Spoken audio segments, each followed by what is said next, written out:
Your dog isn't broken. Your doorbell is basically screaming intruder in a language only your dog understands, and you've been training that response for years without even knowing it. Stick around, because by the end of this video, you're going to know exactly why that happens and the 2-minute daily habit that fixes it starting today. You know the drill. Doorbell rings, or even just a knock, footsteps on the porch, a delivery van pulling up, and suddenly your dog turns into a completely different animal. Barking, spinning, jumping on guests, maybe even nipping at ankles or trying to bolt out the door. You've tried yelling no. You've tried holding the collar. Maybe you've even tried locking them in another room, and it still doesn't get better. If anything, it's getting worse. Here's the uncomfortable truth. This isn't a bad dog problem. It's a predictable behavior pattern, and once you understand the pattern, you can interrupt it.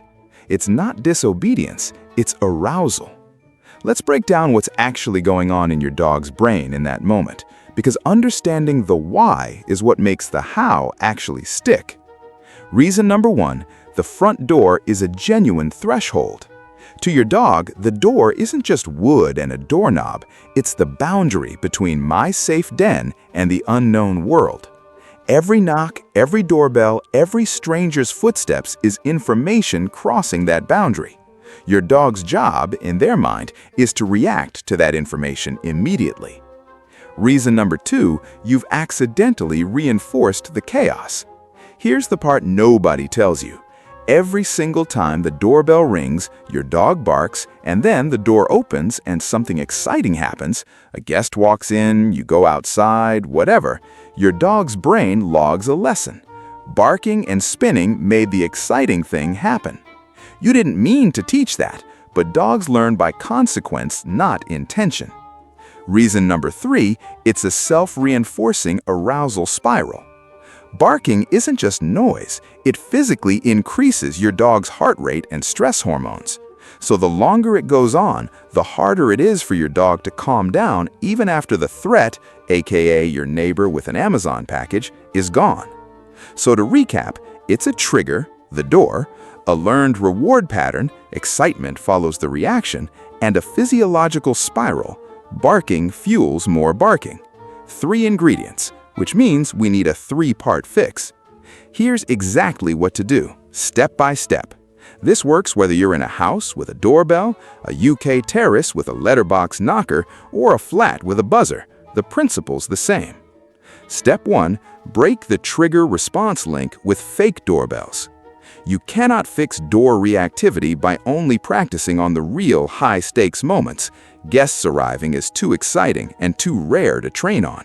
Instead, ring your own doorbell or play a doorbell sound from your phone 5 to 10 times a day at random points when nothing is actually happening.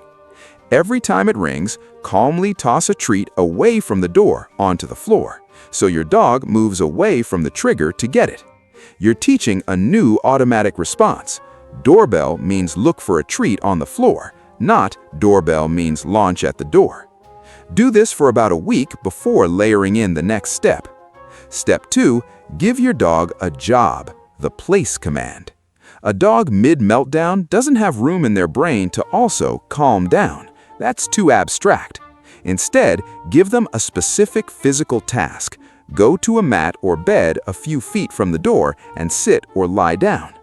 Practice this completely separately from the door drama first. Ask for it in the living room, reward heavily, build it up over a few days until it's rock solid. Only then start asking for place before opening the door, starting with low-stakes moments, like a family member coming in, not the mail carrier at peak excitement. Step 3, manage the environment while you train. This one's not glamorous, but it's the difference between fast progress and frustrating plateaus. Reduce your dog's ability to rehearse the bad behavior while you're actively working on the new one. That might mean using a baby gate so your dog can't get to the door at full speed, covering a window they're guarding, or muting the doorbell app notification on your phone if that's a trigger too. Every rep of the old behavior makes it stronger, so for a few weeks, prevent it wherever you can while your fake doorbell training builds the new response. Step 4, real-life reps stacked gradually.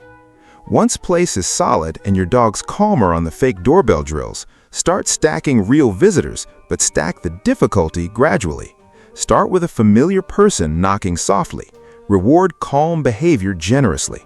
Over days and weeks, work up to the mail carrier, the doorbell at full volume, a stranger. Consistency matters more than intensity here. 5 short sessions a week beats 1 long, frustrating one. Quick myth to bust before we wrap up. Punishing the bark, yelling, spray bottles, shock collars, doesn't fix this. At best, it suppresses the noise while the underlying stress spiral is still happening internally, which can actually make dogs more unpredictable, not less. You're not trying to silence your dog. You're trying to change what they believe the doorbell means. That's a completely different and much more permanent fix. So to sum it up, your dog's door chaos isn't stubbornness. It's a trained pattern built on a real instinct to guard the threshold. Fix it by breaking the trigger reward link with randomized doorbell drills, giving your dog a clear job with place, managing their environment so they can't rehearse the old habit, and gradually stacking real-world difficulty. Give this a genuine 2 weeks of daily 5-minute reps before you judge whether it's working. Behavior change takes reps, not luck. If your dog does this exact thing, I want to know. Drop a comment telling me what your dog's trigger is. Doorbell, knock, mailman, or something totally random, because I read every single one and it helps me pick the next training topic. If this helped, hit subscribe. I'm putting out a new practical training video like this every week. No fluff, just stuff that actually works. And if you're dealing with jumping on guests too, because let's be honest, that usually comes as a package deal with door barking, I made a full video on that. It's linked right here, and it's the natural next step once you've got this under control. Thanks for watching. Go grab that leftover treat pouch and get your first fake doorbell rep in today.